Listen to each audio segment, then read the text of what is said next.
কি হইলো? দেন ভাইয়া, হাতে দেন। দেন 5,000 টাকা। কিসের টাকা? তোদের লজ্জা লাগে না? ভাই বোনের মধ্যে একটা পবিত্র সম্পর্কে ধোয়াই দিয়ে টাকা আদায় করতে? ব্যবসা শুরু করেছিস, ব্যবসা। অতিকে রাস্তায় ভিক্ষারি খাবি? এই, তোর সাথে কটা লিছে রে? ভাই 1000 টাকা। ভাই আমার কথাটা তো শুনে। এই, তোর এই নোংরাম খামকে ভাই বলে রাখবি নি। তুই কারোর বোন হওয়ার যোগ্য না। কথায় যদি টাকার প্রয়োজন হয়, তাহলে বাইরে বেরিয়ে নাচ গান না, এটা অনেক টাকা পাবি। রীতি, এই রীতি। নাটক, এত নাটক দেখে বাঁচা যায়। এই চোট, দান, আপনি কি জানেন ওই টাকাগুলো কিসের জন্য নিচ্ছিল? কিসের জন্য আবার? মুশকিল করে লেগে? না, ওই টাকাগুলো দিচ্ছিল একটা ছেলের জীবন বাঁচানোর জন্য। মানে? তাহলে শোনেন।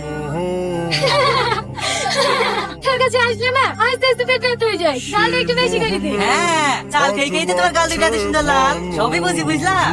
এই সালমা, আজ 2 দিন ধরে ছোট্টকে দেখতে পাচ্ছিনি। ওর কি হয়েছে রে? কি জানি, ওই ছোড়াকে না দেখলে আমারও মনটা খুব খারাপ করে। সারাদিন দিদি দিদি করে, সব ভালো লাগছে না।